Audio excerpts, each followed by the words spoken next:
During this pandemic, we should all be self-isolating and most obviously bored.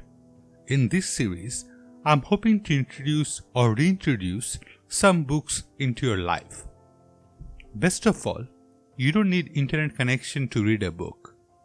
That being said, let's jump right into it. This is going to be a hard sell though. So let me tell you a story first. It started in a small company you might have heard of. It's called Target. It's just the 8th largest retailer in United States. And in 2019 financial year, had a total assets of over 41.29 billions. Not sure if it's still the case, but Target used to assign every customer a guest ID number tied to their credit card, name, or email address.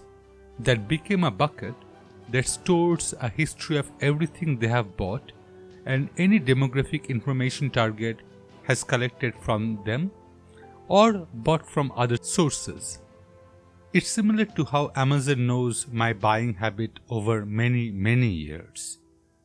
Now comes in our protagonist, statisticians Andrew Pohl. Pohl ran test after test analyzing the data, and before long, some useful patterns emerged. Lotions, for example.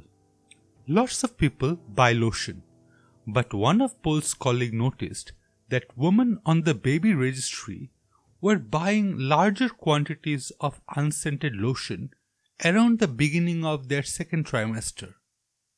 Another analyst noted that sometimes in the first 20 weeks, pregnant women loaded up supplements like calcium, magnesium, and zinc. Many shoppers purchased soap and cotton balls, but when someone suddenly starts buying lots of scent-free soap and extra big bags of cotton balls, in addition to hand sanitizers and washcloths, it signals they could be getting close to the delivery date.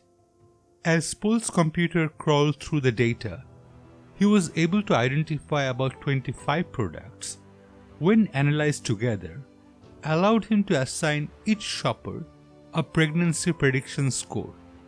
More important, he could also estimate her due date to within a small window, so Target could send coupons timed to a very specific stages of her pregnancy. So Target started sending coupons for baby items to customers according to their pregnancy scores. At this point in our story, Pohl can exit the scene, and we welcome an angry man in Minnesota. He went to a Target outside Minneapolis and demanded to talk to the manager. "My daughter got this in the mail," he said. "She's still in high school, and you're sending her coupons for baby clothes and cribs? Are you trying to encourage her to get pregnant?" The managers didn't have any idea what the man was talking about. He looked at the mailer. Sure enough, it was addressed to the man's daughter and contained advertisements for maternity clothing, nursery furniture, and pictures of smiling infants. The manager apologized and then called a few days later to apologize again. On the phone though, the father was somewhat abashed. I had a talk with my daughter," he said. "It turns out there's been some activities in my house I haven't been completely aware of. She's due in August. I owe you an apology." Now, isn't it a super cool story? It was published back in 2012 in Forbe magazine. I have linked the URL down in description. Now, for a little confession. I don't believe in that whole story, especially the part with the dad sounds more like an anecdote. Well, let me give you a real story this time. On the night of 1612, December 27 or 28, Galileo sketched the motion of Jupiter's moon and included a background star which turned out to be the planet Neptune. Two fascinating facts about Neptune. 1. It is not visible to the unaided eye, and 2.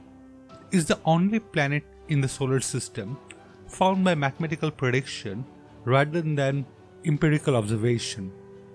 Unexpected changes in the orbit of Uranus led Alexis Bouvard to deduce that its orbit was subject to gravitational perturbation by an unknown planet.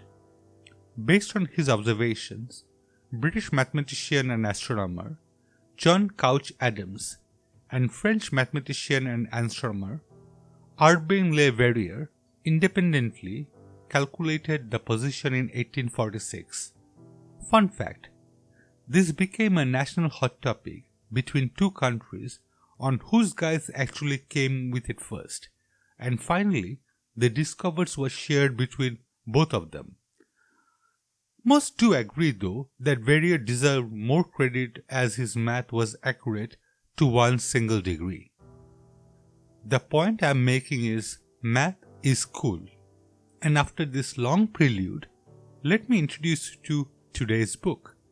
It's Humble Pie, a comedy of math errors by Matt Parker. The first time I came across Matt Parker was on a channel named Numberphile. It's all about math, and his videos were educational and entertaining. The moment I found out existence of this book, I just had to have the hardcover version. There are 14 chapters, and I like the small touches, like the page number being reversed. You see, as it's a book on math errors. In an interview, Matt explained how the hardest part of writing the book was to find funny mistakes, because in most cases, it's either a math mistake, something collapses and many people dies, or it's a math mistake, something burns and many people dies, or it's a math mistake, something happens and many people die. You get the gist. It's always many people dying. So to find somewhere that didn't happen while being a large blunder is a hard morsel to come by. It's not a technical book in any means. I can give it to my 10-year-old daughter, hoping that she would learn something from it. I don't want to give away any of the stories in this book, as it wouldn't be fair to Matt, but rest assured, it covers many grounds, from finance and marketing to really cool IT.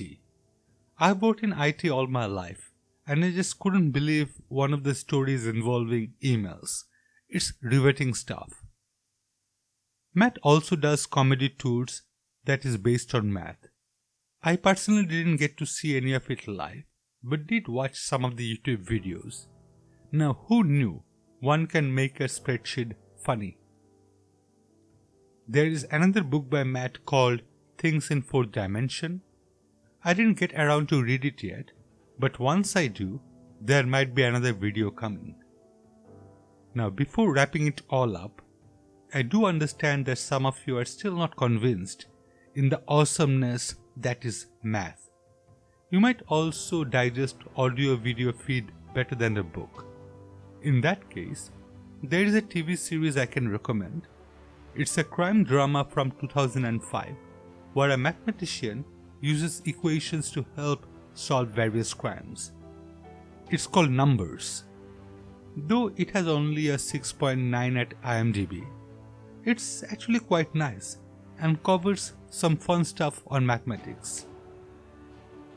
Well, anyway, hope you had fun and happy reading, everyone.